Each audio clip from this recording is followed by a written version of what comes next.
Oh my goodness. This is Steve Meldy, pastor at Christ Presbyterian Church, reporting to you from the second day of the Flea Market 2016. Look at all this stuff. And folks, this is the second day of the sale. And look at all of this stuff. It's been amazing. And we are so grateful for all who have worked so very hard to put this event together. And in the midst of what's going on, I've been learning some important lessons of my own that I want to share with you this first week after Easter. Okay, and so if you didn't think there was enough stuff inside, check out outside. After being here for a few minutes, you begin to wonder if maybe all of our houses are empty. But they're not. They're filled with more stuff. It's so amazing how much stuff we have in our lives. But hold on, wait, there's more. Okay, and so if that wasn't enough, check out all of this.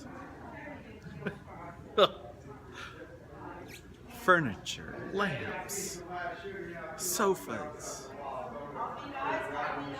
all for the picking, all for the taking, all the things that have been precious to us in our homes, now here at the flea market. Okay, so this is my personal favorite. See this blue fainting couch? I love this. Can't you just imagine me here in my couch, reading scripture, writing sermons, being inspired, taking a nap? Somebody tell my wife we need this at home. Okay, and so in the midst of all the stuff that's outside, check out the stuff that's inside the electronics room. Now here you have my personal favorite. This is truly a dinosaur, but actually it's a dinosaur telephone. How cool is this? I tried to convince my son and his wife that they needed it for my grandson, but they said no. But there is something here in the electronics room I want to show you. It's something that Debbie and I donated. It's something we've had in the closet for 20 years. And the last time we used it was when we moved back to Tucson. This little TV, VCR, plugs into the electrical outlets in your car. And about 20 years ago, when we moved to Tucson to take on the position of being pastor here at this church, this was our lifesaver. We had to get here and get here fast so that my wife could interview for a job as a teacher. And we spent about 18 hours straight in the van on the way here. It was amazing. It was a difficult move for us. We had left good friends and a place that we loved very much. And with crocodile tears, we left Michigan and moved to Tucson to make new friends and develop a new church. But this little TV saved our lives. And we talk about it all the time. How we bought some new videos for the kids to watch on that long trip that day that we had to take across Texas, getting here from Michigan. And the kids were able to watch videos and take naps, and we made it here in maybe 2 days in order for Debbie to interview. So the TV has some special meaning for us. And over the years, we've held on to it because it had some special meaning to us. But we realized it's kind of a dinosaur, like that thing over there is. And it was time to let it go. And so into the flea market it has come. And every day, in preparation, and now every day of the flea market, I have come to see if anybody has bought my TV. And the sad thing is, they'll never know the story. They'll never know why it's so important to me. They don't even care.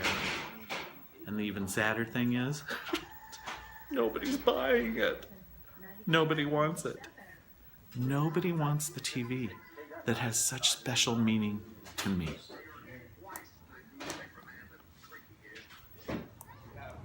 And then I imagine, look at all this luggage. Oh my gosh, look at all these suitcases. And can you imagine all the places they've been and all the memories they hold? And then there's all these shoes. Everybody's leftover shoes. Can you imagine where they've been? What steps they've taken? What grounds upon which they have trod? Who's worn them? Nobody knows. I wonder if anybody really cares. I wonder if they just care if they fit. And then here's the room with all the picture frames. Empty picture frames. And I think of all the pictures that used to be in these frames. All the family smiles and the family memories. Lost in a flea market. Oh, and by the way, in case you didn't notice, we had so much stuff this year, we had to spill it out onto the brick patio. Isn't stuff amazing? And then, right in the middle of the sale, I found this. And I started to think about Matthew chapter 6. Let's go somewhere quiet so I can tell you about it. So one day, Jesus climbed a mountainside by the Sea of Galilee and gave what's become known as the Sermon on the Mount. It's in chapters 5, 6, and 7 of Matthew's Gospel.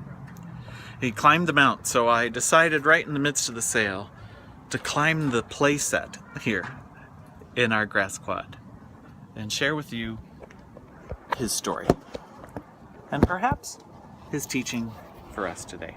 Oh, by the way, still for sale, $1.50. You can buy it for your pet for Christmas holidays. Anyway, in the midst of what was happening, Jesus did a great teaching. He shared in the Sermon on the Mount, 3 chapters long, a very important story and a very important lesson for us, I think, too. When he said in chapter 6, verse 19, "Do not store up for yourselves treasures on earth, where moth and rust consume, where thieves break in and steal. But store up for yourselves treasures in heaven, where neither moth nor rust consumes, where thieves do not break in and steal. For where your treasure is, there your heart will be also."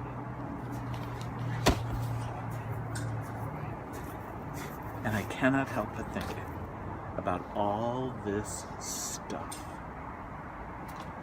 that we treasure. And I can't help but think of my little old TV VCR that plugs into the lighter in the car, and how precious it has been to me over these 20 years, and how I'm finally willing to let it go. It contains for me a whole lot of really wonderful, wonderful memories. And it saddens me, number one, that nobody's bought it yet, because, it's the coolest little TV. And it saddens me, number two, that probably whoever buys it will never know the story of that TV in my life. And perhaps they'll create their own. Or perhaps they'll just toss it around. I don't know what they'll do with it. I don't know what they'll do with my precious memory. But that's when Jesus' message comes even more clear to me. It's not the TV that's important. It's the memory. It's the relationship that I've built in the midst of that, with my wife, with my children, with a church that I let go of, and with a new church that I've grabbed onto. And the TV, it's just a part of the stuff. And it's okay to let it go. It really is okay to let it go. Because when I let it go, I can grasp on more deeply to the meaning of why that TV was so important to me and the memories it contains. And I put those memories in here. In here. And to you. Because for the first time in 20 years, I'm telling the story of our little TV. Jesus reminds us that we human beings have this tendency to hold on to stuff, to grab stuff, to buy stuff, to hoard stuff sometimes, as if the stuff is what's really important. But it's not. Because look what happens to the stuff. It ends up in a flea market and becomes a part of somebody else's stuff. It's just stuff. It's just stuff. It's the treasures on earth that we really don't need. And folks, in this week after Easter, our lives are different because Jesus has been raised from the dead. And he didn't rise from the dead to help us save our stuff. He rose from the dead to save our hearts, our minds, our souls, our very lives, to give us that life with God forever. And if your stuff in your life is holding you back from taking that full hand of God and Jesus Christ in this week after Easter, you better let it go. Because this stuff is just temporary. And someday, when you let go of your life, this may be where your stuff ends up. And nobody's going to know the story about it. And people really probably aren't going to care. I know it sounds harsh, but it's true. Jesus is wise in telling us, do not store up treasures on earth. That's not where the important parts of life are. And the week after Easter, as Jesus has been raised from the dead, I remind you, the most important part of your life is your relationship with God and Jesus Christ. And if there is anything in your life that is preventing you from giving yourself to that fully, then I invite you to let it go. Because of course, we're doing a flea market next year, and we could use it. Sorry. I know this is kind of a hard thing for a lot of us, because there's some things in our lives that are really important, some stuff in our lives that we're just not going to let go of. To prove it to you, let me show you. Okay, shh, don't tell my wife, but we're now in my house, inside my closet with the door closed, because behind the door sits my cowboy boots. I, as some of you know, rarely wear those boots. Maybe once a year for rodeo, but I think this year is the first year I've worn them in several years. They're old, they're uncomfortable. I got them when I was in high school from my older brother. So they were hand-me-downs that were worn out then, and they're more worn out now.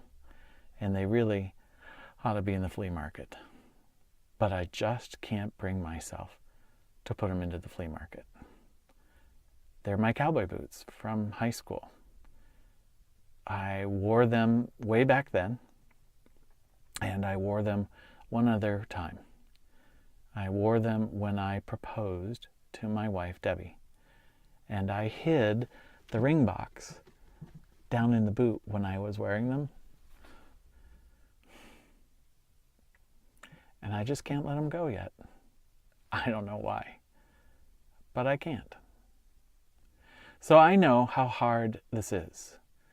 I know how important stuff can be. And I know how silly it can sound to hang on to some of our stuff. But folks, I also know that this life, this Christian life, though it may not be the easiest thing, is one of the best ways to live our lives. And it's a journey. It's a learning. So this year, in this week after Easter, I'm hoping that because of the resurrection, your life is different. and the way you live your life is different. There is nothing that will separate us from God's love in Jesus Christ. We are completely forgiven by God and invited to be with God forever because of what Jesus has done for us. And if you are holding on to some stuff in a way that is keeping you from having that full relationship with God even now, then you need to let it go. But if they're just boots that might be a little reminder and they still fit in the closet, okay, hang on to them. Someday your kids will inherit them and they'll have to throw them away. That's what parents do. But until then, keep working at it. This Christian journey, it's an amazing struggle sometimes, an incredible joy sometimes, but it is worth being in it. Because when we rejected God, God forgave us and continued to love us. Do not let anything get in the way of taking God's hand and having that full relationship with God. If it's stuff, let it go. If it's something else, let it go. And take the hand of God, and you will find the most amazing life ever. Peace in your journey. Amen.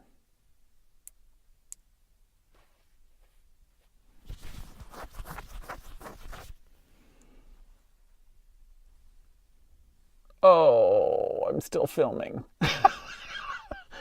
Don't put this in the blooper line, will you?